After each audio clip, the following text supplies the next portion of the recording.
Bem-vindo a mais uma aula, bem-vindo a mais uma conversa. Eu quero te agradecer por compartilhar, por interagir no nosso canal, por se inscrever também no nosso canal. Eu estou realmente muito animado, motivado em poder trazer esse assunto que eu amo falar, que isso realmente é o que corre pelas minhas veias e que bom saber que está fazendo todo sentido para você.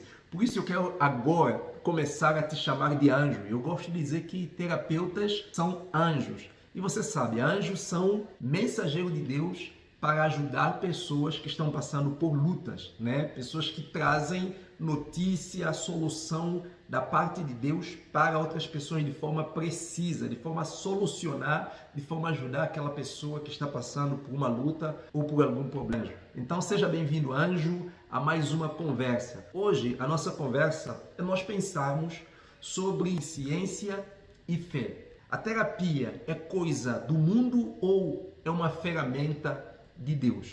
O que a Bíblia realmente nos diz sobre buscar ajuda emocional e psicológica, sobre o que ninguém certamente te contou sobre a fé e ciência. Esse assunto ele é desafiador porque vamos falar de algo que pode desafiar muito do que já te ensinaram, muito do que você já tem ouvido a respeito desse assunto. Se você já ouviu que a terapia é coisa do mundo, que a fé e a ciência não combinam, que estudar a ciência, o comportamento humano, estudar as emoções pode te afastar de Deus, então essa aula é para você. Seja bem-vindo a mais uma conversa e essa conversa ela vai fazer toda a diferença na sua vida. Mas se eu te disser que toda essa ideia, todo esse pensamento, que todos esses conceitos acerca de ciência e da fé podem estar equivocados, podem estar errados.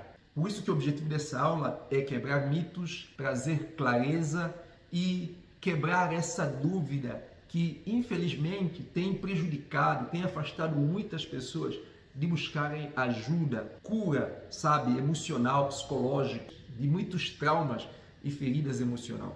Outro objetivo que é muito importante é despertar em você esse chamado para ajudar pessoas a encontrarem cura emocional sem comprometer a sua fé. Por isso, se você já sentiu desejo, aquele desejo de ajudar pessoas a superar suas crises, mas você teve medo e dúvida porque isso poderia te desviar da sua fé, essa aula ela pode ser divisor de água na sua vida. Muitos cristãos confundem o que verdadeiramente é mundano com aquilo que simplesmente vem do mundo, mas é útil e saudável.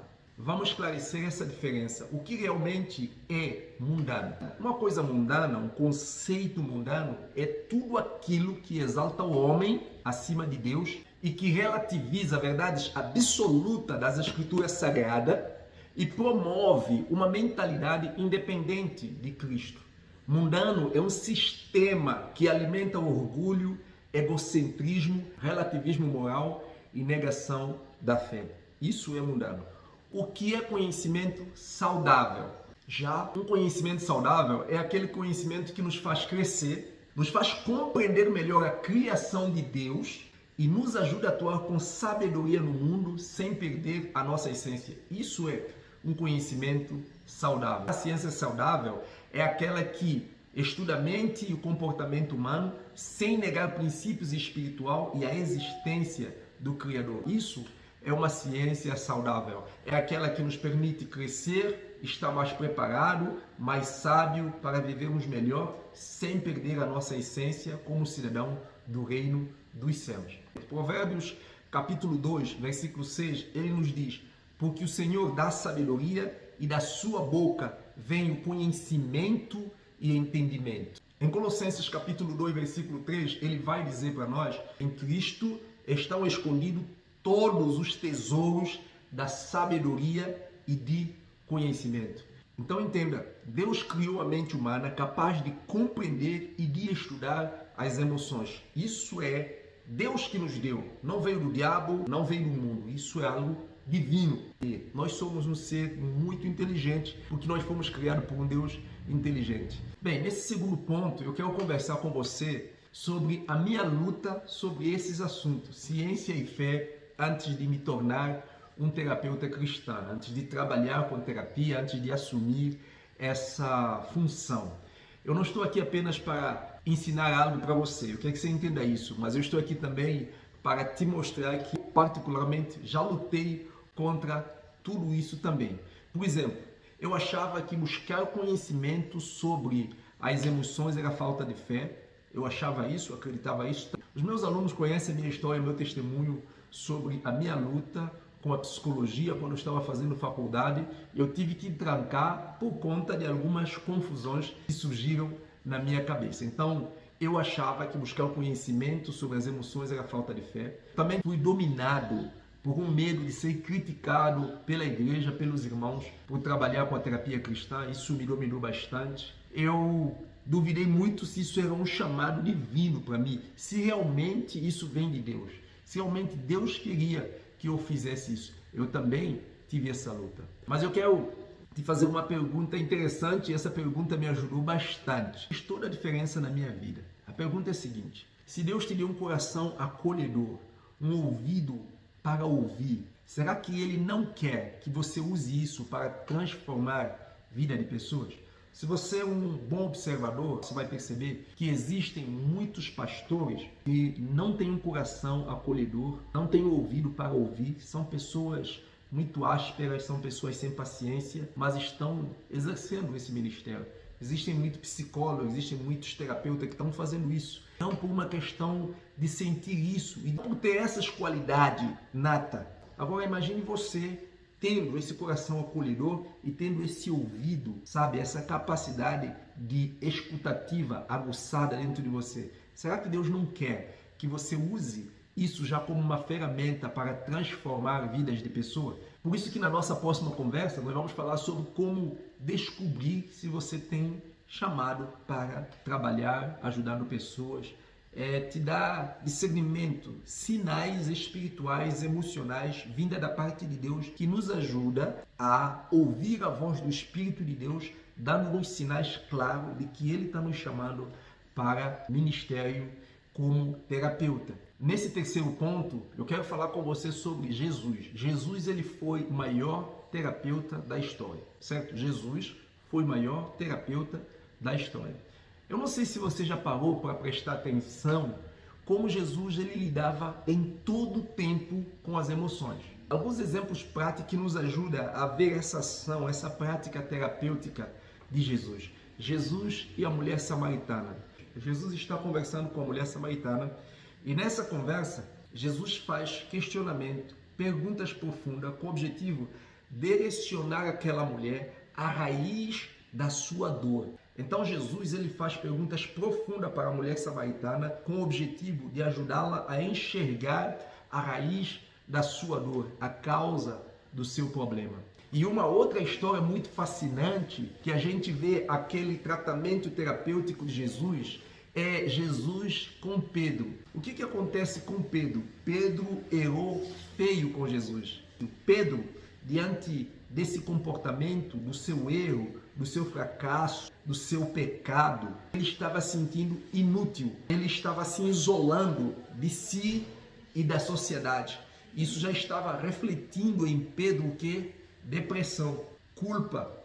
E o que a gente observa? Nós observamos que ele restaurou Pedro emocionalmente. Quando eu comecei a olhar as Escrituras Sagradas com um olhar mais terapêutico, entendendo o meu chamado, aquele desejo de servir a Deus, ajudando pessoas, eu comecei a modelar Jesus. E olhando para Jesus, eu comecei a perceber algo incrível. E eu quero aqui deixar para você três atitudes, três exemplos, três princípios da vida de Jesus que você precisa aplicar na sua vida para você ser um terapeuta singular.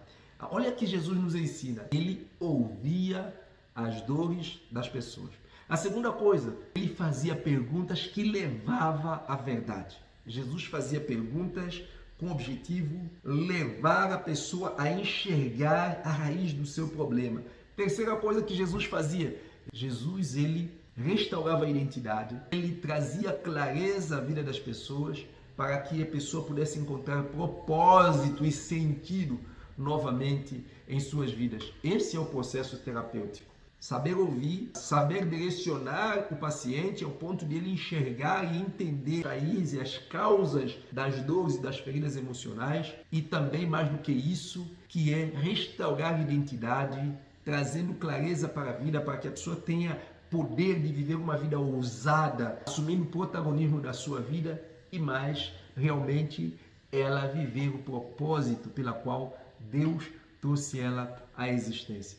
Por isso, seja um terapeuta como Jesus, porque se queremos de fato transformar a vida, nós precisamos aprender com o maior e melhor terapeuta, que é Jesus. No nosso quarto ponto agora, eu quero falar com você por que as igrejas precisam de terapeutas cristãos. E agora, eu quero falar para você verdade que ninguém te fala. A maioria das igrejas, elas não estão preparadas para lidarem com problemas emocionais profundos. E eu falo isso porque eu atendo pastores, eu atendo líderes espirituais. E louvo a Deus por isso, porque a gente pode hoje, com base na Bíblia, sem abrir mão da nossa fé, sem abrir mão da nossa espiritualidade, sim, ajudar nossos irmãos a curar das suas dores, das suas feridas e provar que de fato Deus, ele é tudo. Provar que Jesus é suficiente, provar que Deus pode resolver todos os problemas que o pecado trouxe para a humanidade. Isso é incrível, isso é maravilhoso. E eu falo isso não é por causa de um caso, não é por causa de 2 casos, são vários casos que eu nem tenho como mencionar. Muitas pessoas já me perguntaram, mas Sanu, a ansiedade e depressão não é pecado? Um cristão pode estar deprimido? Será que não é pecado um cristão buscar ajuda em mão de um terapeuta ou de um psicólogo? Essas dúvidas pairam, dominam a mente das nossas pessoas. Então você observa que há um despreparo muito grande nas igrejas para lidar com problemas emocionais. E eu quero apresentar 3 pontos para você dentro desse quarto ponto. O primeiro ponto é que normalmente pessoas com ansiedade e depressão, o que eles ouvem na igreja é: tenha mais fé, mas o que eles não recebem é uma ajuda, é uma orientação para lidar com a sua ansiedade e a sua depressão. Casais em crise, eles são aconselhados simplesmente a que sejam mais pacientes uns com os outros. Deus vos uniu até que a morte os separe, então vocês têm que ter fé que Deus vai resolver tudo isso. Mas o que eles precisam? Eles precisam de um acompanhamento profissional. E aí eu trago um exemplo para você de uma moça que estava passando por uma luta, ainda está passando por uma luta dentro do seu casamento, e alguém nos indicou e ela veio me procurar e a gente teve uma conversa. E ela estava muito aflita e o seu casamento está totalmente destruído. Graças a Deus ainda o casal está junto, mas ela disse: não, eu tenho orado, a nossa igreja tem feito semanas de oração, campanha de oração, eu tenho ido para monte, mas eu não tenho resolvido, não sei quanto, e o problema continua, o meu marido não quer saber mais de Deus, o meu marido está incrédulo, então a nossa casa realmente está um inferno. Falei para ela assim: imagine que você tem uma ferida, tá? Você tem uma ferida, o que que precisa fazer? Precisa curar essa ferida.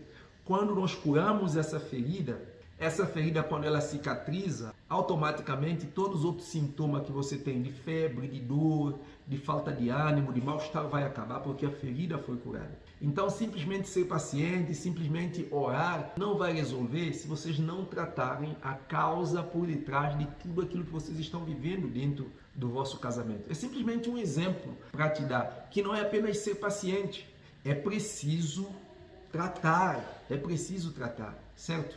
Isso é muito importante. Na aula passada, nós falamos que Deus, ele não trabalha, ele não cura aquilo que nós fingimos estar tudo bem. Isso é muito importante que você entenda. Imagine um jovem que sofreu abuso. Essas pessoas, elas têm traumas, feridas emocionais muito grandes, muito fortes. Como é que você acha que eles são ensinados, são ajudados nas igrejas? Simplesmente a esquecer o passado. Eu te pergunto, a dor passa com o tempo? Não passa com o tempo. Então, o que elas precisam? Elas precisam de acolhimento, de um lugar seguro para processar toda essa dor, todo esse sofrimento, todo esse trauma que está destruindo a vida daquelas pessoas. Mas o que elas não têm? Elas não encontram isso. E o que você tem? Então você tem pessoas doentes mesmo dentro da igreja. Eu creio que você já entendeu, já deu para entender por que a igreja precisa de terapeutas cristãos. É aí que você entra, porque você pode ser a pessoa que leva a esperança e oferecer àquelas pessoas um olhar terapêutico e bíblico ao mesmo tempo. A sua missão pode ser essa, ser um instrumento de Deus para restaurar mentes e coração dentro do reino de Deus. Bem, nosso quinto ponto é, a terapia cristã, ela é bíblica? Eu acredito que, depois de tudo que já conversamos, nem precisávamos mais falar desse ponto, mas eu preciso falar. Sim, a Bíblia nos encoraja. A Bíblia não somente ela valida as nossas emoções, mas como ela nos encoraja a buscar ajuda para saber lidar com as nossas emoções. Provérbios 15, 22 vai dizer: os planos fracassam quando falta conhecimento, mas são bem-sucedidos quando há bons conselheiros ou muitos conselheiros. Isaías capítulo 61, versículo 1, ele diz: o Espírito do Soberano Senhor está sobre mim e Ele me enviou para curar os que estão com o coração quebrantado. Profecia relacionada a Jesus. Mateus capítulo 11, conhecido por todos nós, em versículo 28 e 29, Jesus disse: vinde a mim, todos que estão cansados e sobrecarregados, e eu lhes darei descanso. Não existe dores mais profundas, mais atormentador de que culpa, de que insegurança, de que medo, de que traumas de abuso, de abandono, de rejeição. Não existe, não existe, não existe. E Jesus, sabendo disso, olha o que Jesus diz: vinde a mim todos que estão sobrecarregados e eu vos aliviarei. Comente aqui como foi para você, se inscreva no nosso canal e fique ligado para não perder nenhum conteúdo que nós estaremos trazendo para te abençoar.